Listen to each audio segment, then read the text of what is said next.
Ladies and gentlemen, De'Aaron Fox and the Sacramento Kings just added two quality veterans to the basketball team, ladies and gentlemen. The Kings are a team that I believe could be a surprise team. They need a lot of things to go in their favor, but I think they are building correctly. You know, the right people are in place. They got a new coach in Mike Brown. Clearly, this man is going to do what it needs to be done. I mean, it's got to be an upgrade over Gentry and my man Fluke Walton. I mean, it can't get no worse than Fluke Walton. You know, these two guys are their names are Quinn Cook and Kent Bazemore. Bazemore, he's back in Sacramento. You know, now these names, I'm not telling you they just acquired two superstars, just gonna wow you, but I'm telling you that these are the quality veterans that you need to change the culture. You know, Quinn Cook was on that roster that won the championship, I believe, in the bubble. You know, going up, I mean, for the Los Angeles Lakers. So Quinn Cook and Kent Bazemore, they know what it's like. A little bit what it's like about playoff basketball, and that's something that I believe that the Sacramento Kings are vying and eyeing. You know, Kent Bazemore, when he last played for Sacramento back in 2019, the man averaged 10 points per game, shooting 41% from the field, 38% from three. The talent is there for Kent Bazemore. The kid is 33. Obviously, this is a veteran at the end of the day, ladies and gentlemen. So I'm expecting these guys to shoulder that load and bring them to the postseason because they always been a little short. You know, but last season, obviously, it was a mess. I mean, if you want, that's nothing that, if you want to just do this as a wash, the man played 39 games. He averaged 3 points, 32% from the field, 36% from three. I mean, it really wasn't his best performance, but when he played with Golden State a season ago, it was 7 points. So clearly he's, you know, going the veteran stage, you know, but I believe that this is a good guy to come off the bench, you know, and give them that pedigree, you know, that's going to be needed when things get tough, you know, as the season wanes. Quinn Cook, you know, this man I like Quinn Cook. He's talented. He's a sniper. The man is 29 years old. You know, this man averaged when he played in 2020 with the Cavaliers, you know, he was traded, I believe, to the Cavs.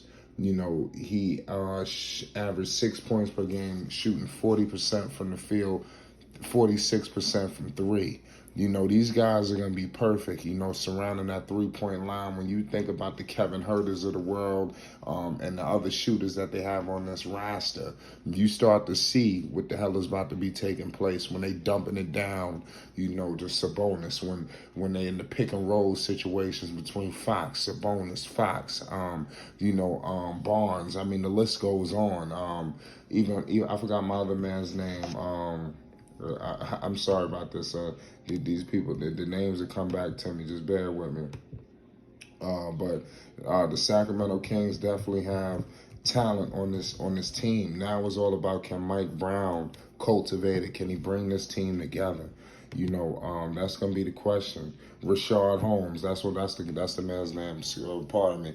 I expect Rashard Holmes to be in some pick and roll situations as well. You know, so I like this team. You got Malik Monk, you got Kevin Huerter, you know, and now you add in these two guys who could potentially be snipers. Quinn Cook for sure.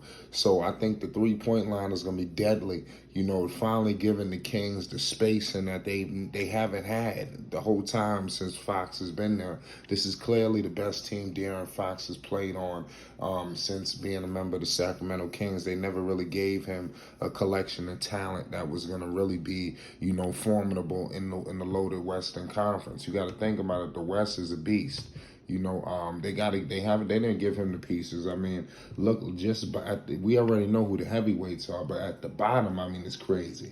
When you did, like right now, looking at the teams who missed the postseason, it was Houston, Oklahoma City. I think those are the only two teams I could surefire say that the Kings are better than just on paper.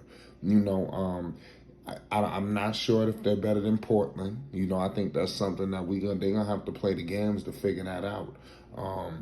The Lakers, I can't really say that with a straight face. They're going to have to play the games to figure that out. San Antonio, obviously, they're better than San Antonio, so excuse me. Oklahoma City, Houston, and San Antonio are the only three teams in the West. I can formally say that the Kings are better than, without blinking. Then when you get to the Los Angeles Clippers, I don't know. Now you're talking about teams with surefire superstars, 1-2 punches. It gets nasty. So the Kings, they definitely got the potential to be that. Sabonis, he's got experience. I would say my man Fox, these guys gotta get some postseason experience. It's still a level of play that he hasn't achieved yet. Fox still got things he needs to deal with individually that we're gonna get into on our next episode. But one of the questions I will pose is, Fox is going to have to prove that really the question about Fox is he a winner, or is he just a guy putting up points on a bad team? And I think that's something that we're going to find out, by the end of this season, midway through at least the first quarter, because this team is built to win. You don't hire Mike Brown. You don't trade for these people, acquire Malik Monk. Like I said, they got Sabonis. There's going to be a lot on Sabonis. I believe this is his last year. So the pressure's going to be on. They're going all in to try to make the postseason. I'm not sure if all of it works, so maybe they need to still make a move mid-season to really, solidify it. But they definitely have moved in the right direction. They are a step closer to the postseason.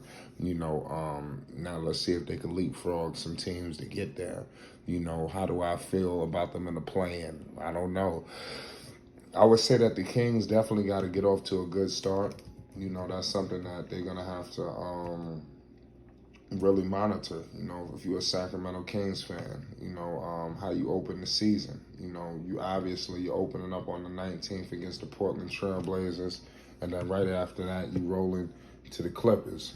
These are home games, but it will be tough.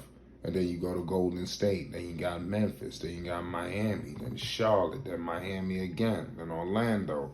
Then Golden State. Then Cleveland. So I'm being 100 with you. The Sacramento Kings schedule is very nasty early.